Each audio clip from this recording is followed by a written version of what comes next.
안녕하세요. 2020년 서울시 비영리 민간단체 공익활동 지원 사업으로 진행된 시민세금학교 수강생 김혜미입니다. 내가 만드는 복지국가 주관으로 이루어진 시민세금학교를 대표해서 세금 정의 영상 보고서를 안내해 드리겠습니다. 이번 시민세금학교는 총 27명의 학생들이 참여해 7회에 걸쳐 강의를 듣고 이후 5개 조로 나누어 각각 워크숍을 진행했습니다. 대한민국 세금 정의를 세우고 싶은 열망으로 또 복지국가를 만드는 포부를 가지고 모두 열심히 공부하고 토론했습니다.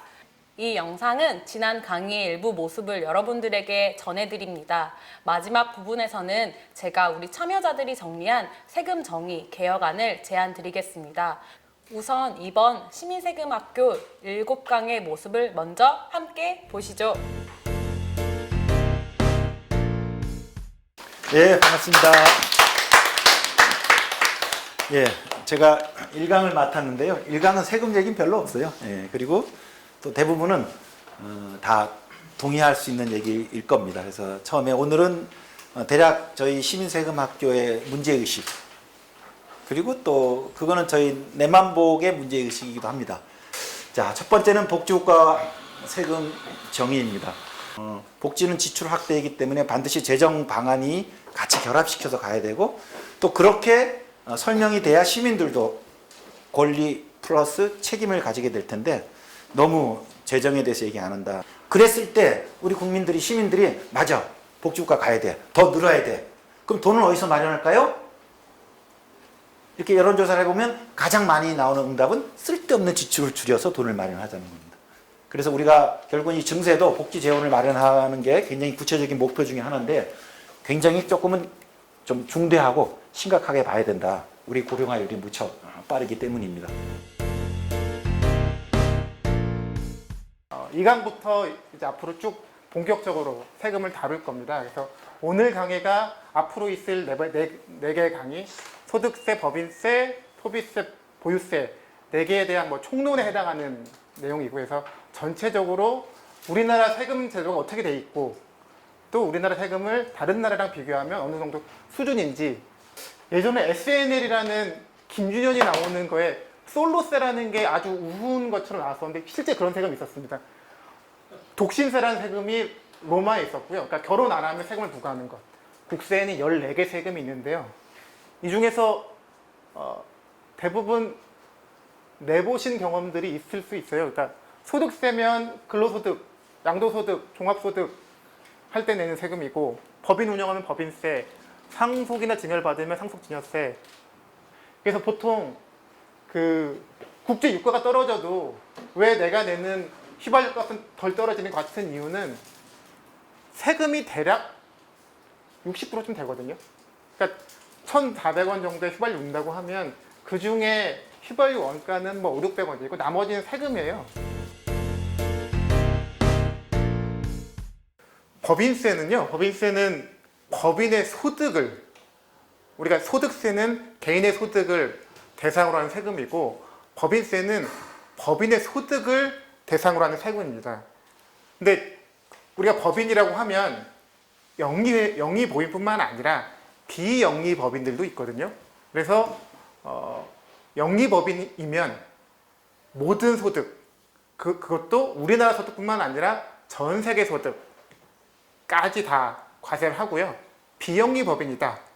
만약 병원이 의료행위 말고 장례식장을 운영한다. 그러면 수익 사업에 대해서는 별도로 법인세를 내게 됩니다. 제가 오늘 이제 소득세라는 토픽으로 이제 강의를 하게 된 이창규 세무사인데요. 저는 실제로 사무실을 운영하고 있습니다. 근데 이번에 코로나는 3월쯤에 발생을 했죠. 근데 소득세는 5월에 신고를 했습니다. 근데 적용은 내년에 적용이 돼요. 코로나에 관련된 각종 공제나 감면들이. 그러니까 실제로 느끼는 게 못 느끼는 거예요. 맞습니다. 맞습니다. 제가 답이 그거였어요. 나중에 커피를 소비세 때 오늘 밤이라서 커피 드시면 안 되잖아요. 이게 이상하리만치 과표 구간이 바뀌지 않았어요. 소개받은 대로 박원석입니다. 당에서는 정책위의장을 맡고 있고요. 제가 지역구가 경기도 고양시 을 지역구입니다. 혹시 거기 사시는 분 계신가요? 저분은 저 찍은 거 알고 있어요. 깜짝 놀랐습니다. 세금에 이렇게 시민들이 관심이 많으신 줄 몰랐어요. 기획재정부가 굉장히 싫어할 강의가 아닐까 싶은데, 이게 과세당국, 조세당국 입장에서는, 재정당국 입장에서 시민들이 세금에 대해서 아는 걸 별로 좋아하지 않습니다. 모르고 내야지, 알면은 거기서 자꾸 이제 조세저항도 발생하고 이러저러한 정책에 대해서 시민들이 목소리를 내니까 그런 거 굉장히 싫어하죠. 보유세에 대해서 말씀을 드릴 텐데요. 간단히 얘기하면 보유세는 토지, 건물과 같은 유형자산에 대해서 부과하는 세금입니다. 전 세계적으로 이 보유세는 가장 오래된 세금 중에 하나라 그래요. 왜 그러냐면 일단 과세하기가 쉽지 않습니까? 토지나 건물을 숨기기가 어렵잖아요. 부가가치세에 해당이 되더라도 개별 소비세 항목이면 같이 냅니다. 일반적으로 보시면 부가가치세가 우리나라는 10%예요. 개별세 지금 20%입니다. 시험에 나온 거예요. 오징어는 면세인데 맥반석 오징어는 과세예요.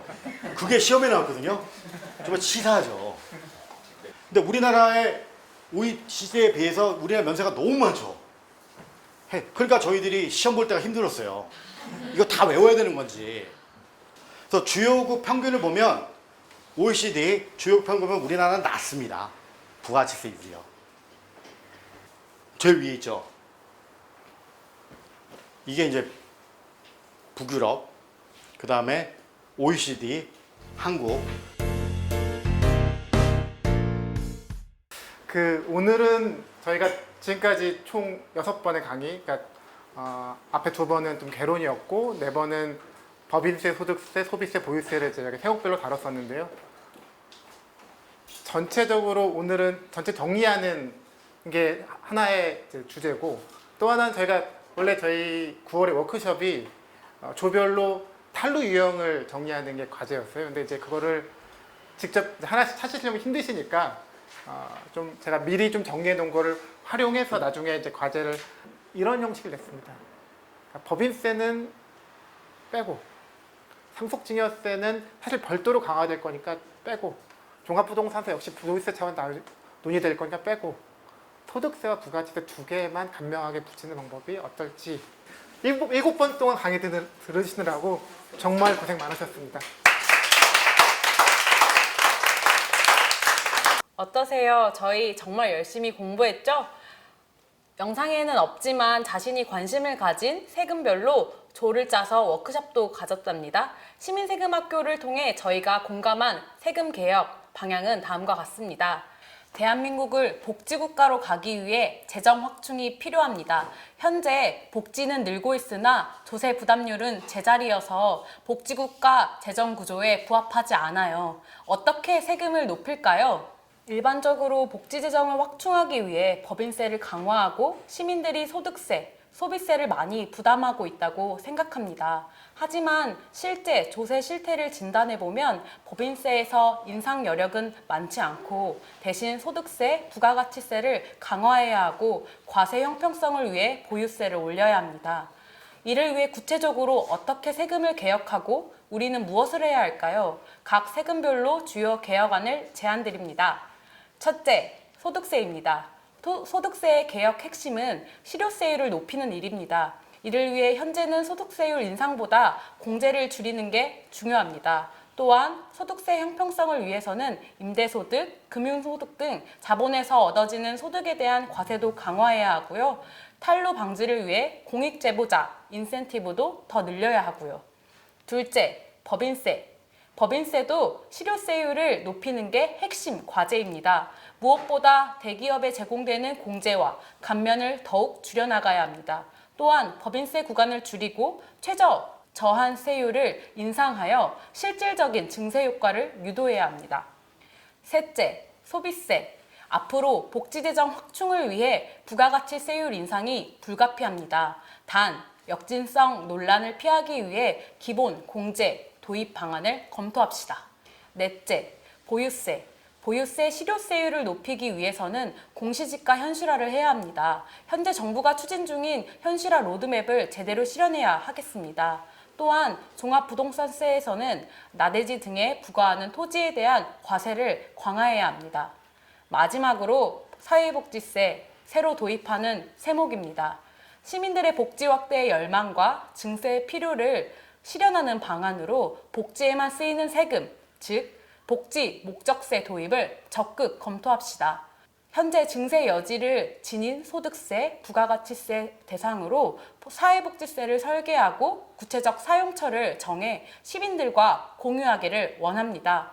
어떠세요? 만만한 과제가 아니죠? 복지국가 세금 정의를 바라는 시민들이 있다면 모두 가능한 일이라고 생각합니다. 꼭 우리 시민들이 세금 정의를 구현하고 대한민국을 복지국가로 만들기를 바랍니다. 고맙습니다.